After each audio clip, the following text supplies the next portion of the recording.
Okay, closing time. Work has been a little crazy. I'm a little flustered. I don't really know what to do because um the manager pulled me aside and they were like, I would like you to manage on Sundays. And I fucking do not want to be a manager. Mm-hmm. But he was like, it could be an extra X amount of money a month. And I was like, okay, well, you're going back to school, so maybe I'll just like do it on Sundays, totally forgetting that it's fucking football Sundays. So if I manage, I'm going to be losing mad money because people come in, for and football. Spend a lot of money during football season. So, yeah, so I was already a little... I totally forgot about that. But anyway, he was like, want you to manage Sundays. And I was like, okay, well, I guess I can help you out for like, some time. I'm still going to request days off because I'm used to having Sunday, Monday, Tuesday off. I like having those days off. Like, I plan things on those days. Mm-hmm.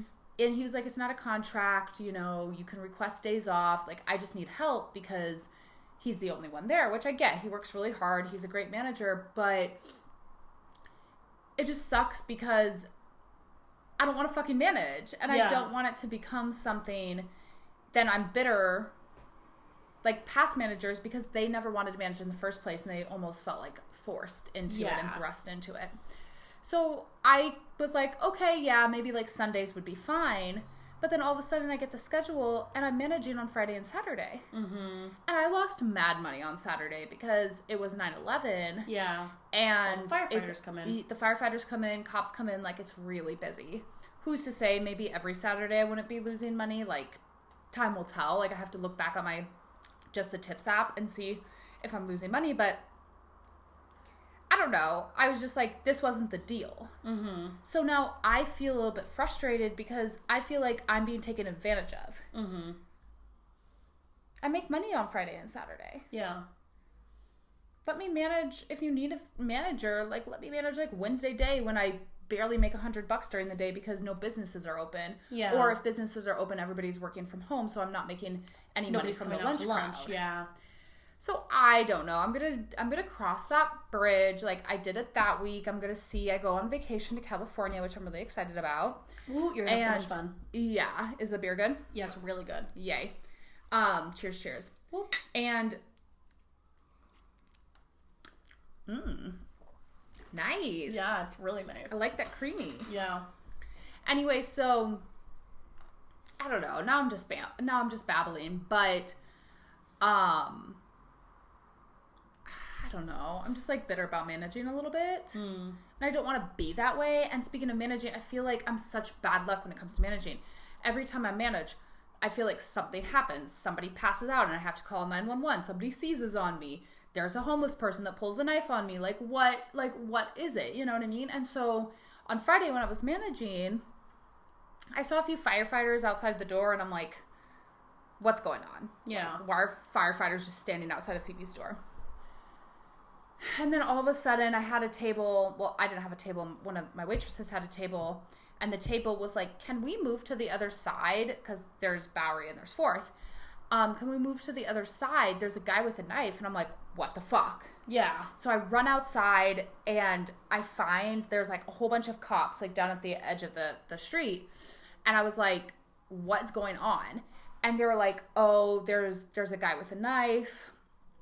And I'm like, okay, like that's all the information you can give me. Like I'm scared. Like I have patrons out on 4th Street. Like, are they safe? Yeah. They couldn't tell me anything, whatever. So they ended up blocking off, like they tied the caution tape to our front door. And so like nobody could get in our front door. And they blocked off the whole entire block, all of Phoebe's. And I'm like, what the fuck? Like people are sitting down outside. Like I don't know what to tell them. I want to make sure they're safe. A policeman comes in and he's like, where's your backyard? And I was like, a backyard? We're this New York is New City. York. Like we don't have backyards. And he was like, okay. And then he runs out. And then a firefighter comes in and he's like, do you have a basement to a backyard? And I was like, we don't have a fucking backyard. Yeah. Just to be clear, we do not have a backyard. I said our basement doesn't connect to the outside at all. To the outside at all. It doesn't connect to any other buildings around us. Are we safe? You know what I mean? Mm-hmm. And they couldn't tell me anything. And I was like, what the fuck? I need to talk to somebody. Like, right away. Like, if somebody fucking dies on my watch, I'm gonna be really fucking pissed, you know? Yeah. Really gonna put a damper on my goddamn day. Yeah, and I don't know if these people are safe. Like, I don't know what's going on. Like, to me, if they're running in, asking me if I have a backyard, it makes me think that this fucker is on the goddamn loose. Yeah. Mm-hmm.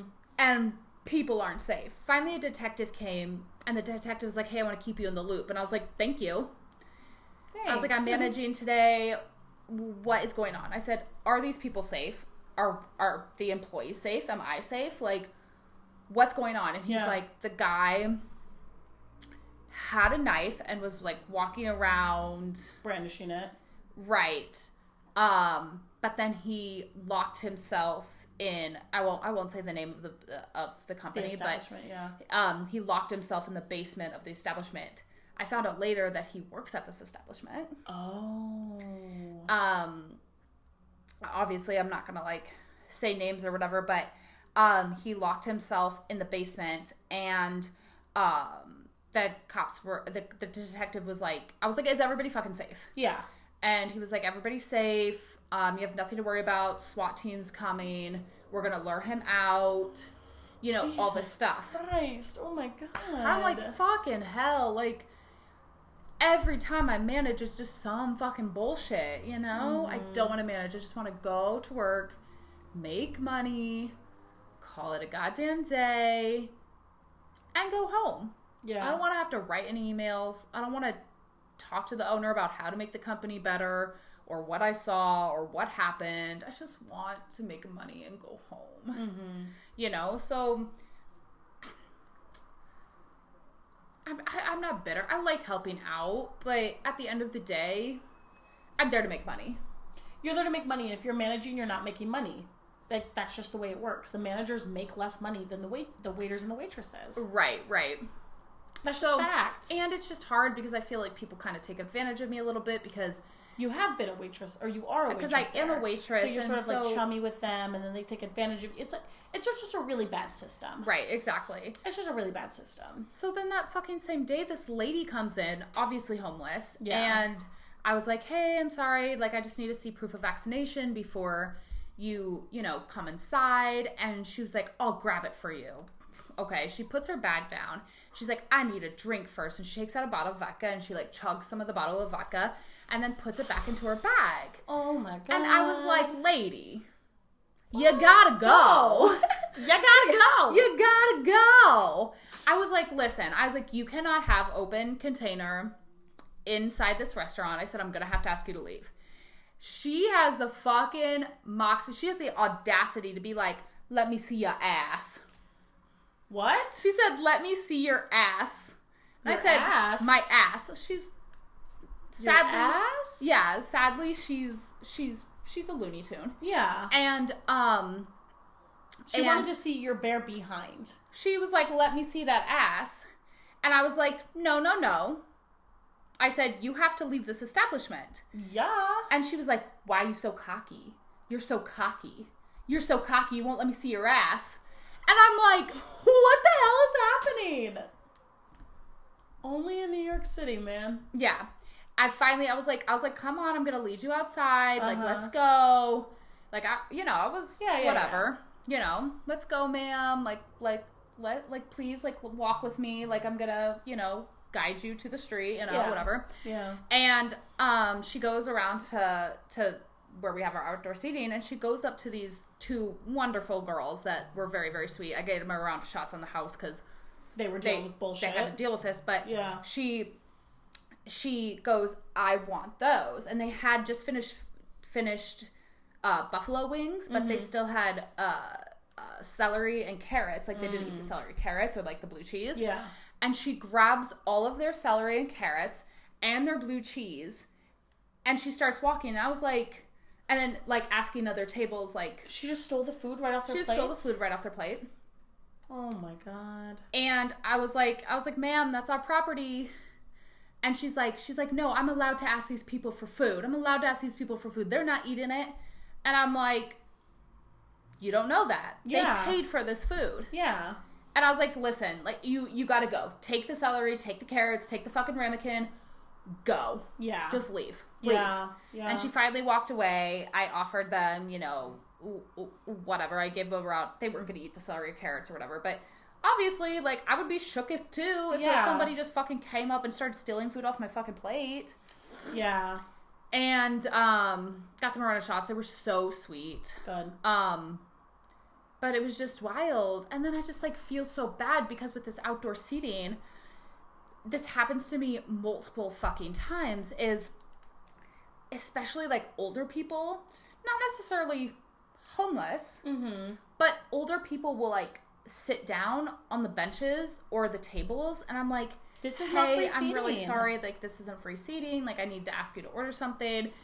Oh, well, I'm just sitting here. I live right around the street. Bitch, if you live right around the street, go fucking home. Go home. Go home. Like, go home. Like, I don't know what you mean by, like, what does that mean? Like, that doesn't mean anything. That means nothing. If you live right around the block, go home. Just because you live in the East Village doesn't give you the right to sit at a company's table without ordering anything. I don't care if we don't have any tables. Like, I would never have. I don't know. I'm not, like, old, like, have a walker. Yeah, like, you know what I mean? Yeah. But some of these people can get really nasty with me. Mm-hmm. Well, I mean, even because we had outdoor seating when I worked at the Penny, and, there'd be people who not only would they sit down, but they would bring outside food, and then they would sit down at our tables and start eating. And it's like, you can't sit here. Right. Well, why? Right. There's do I nobody really here. have There's to nobody sitting explain here. this to you? Yeah. Like, do you not understand how this works? Yeah. But I don't know, Talena. The outside seating is so dangerous, especially in New York. First of all, I mean, you have just the fact that there's cars right there next to you. Yep. And any car out of control, and it has happened in the past, runs right into you, kills people. Right. You well, know? people will sit their asses, like on the barrier, and I'm like, you can't sit on the barrier. They're like, why? And I'm like, because your drunk ass is going to fall backwards into the street, get hit by a car, and guess what? We're going to be sued, and you're going to be fucking dead or in the hospital. Exactly. Get your ass off. Mm-hmm. Get your ass off the barrier. Somebody was stabbed. I think I saw on the news that somebody was stabbed at a restaurant in New York. I believe it. Sitting in outside seating. Like, it's just dangerous. And there's only a little bit of protection left when you go into the restaurant, because when I worked and I know you too, people can come into the restaurant and show their fucking ass. Oh my God, I've had people tell me they're going to pull a gun on me, they're going to shoot me, they're going to beat me up. Yeah. Like, there's just really crazy people, and especially in New York City, just because it's so condensed. Mm-hmm. There's going to be more crazy people than there is anywhere else, just because the population is so huge, especially where you are. There's the homeless shelter right next door. There's a lot of variables that go into that section of town. So you just got to really be on your guard. I'm sorry that happened to you. And it just makes me think about mental health too, because it's like, yeah, these people are homeless, but a lot of them are homeless because they're mentally ill. Like, maybe a lot of them, like, have done drugs and they're fucked up because of the drugs, but I feel like a lot of them, I don't know if it goes hand in hand. Yeah. I'm not fucking sure with, like, drugs, mental illness, like, all this fucking stuff. Mm-hmm. But a lot of these people are just, like, sadly, they haven't been taken care of. Yeah. Yeah. They haven't been taken care of. Mm-hmm. There has to be a better way, New York. The world. I know. Mental health, like, it needs to be, it needs to be better. Yeah. So, I don't know. That's my story about work. I'm off for a week. Going to California. California time. I'm going to relax. I'm going to Disneyland. Mm-hmm. I'm really excited. I'm going to see some of my best friends. So, yeah, I'm really excited. Yay. Tomorrow morning. So, yeah, that's my story. Cool.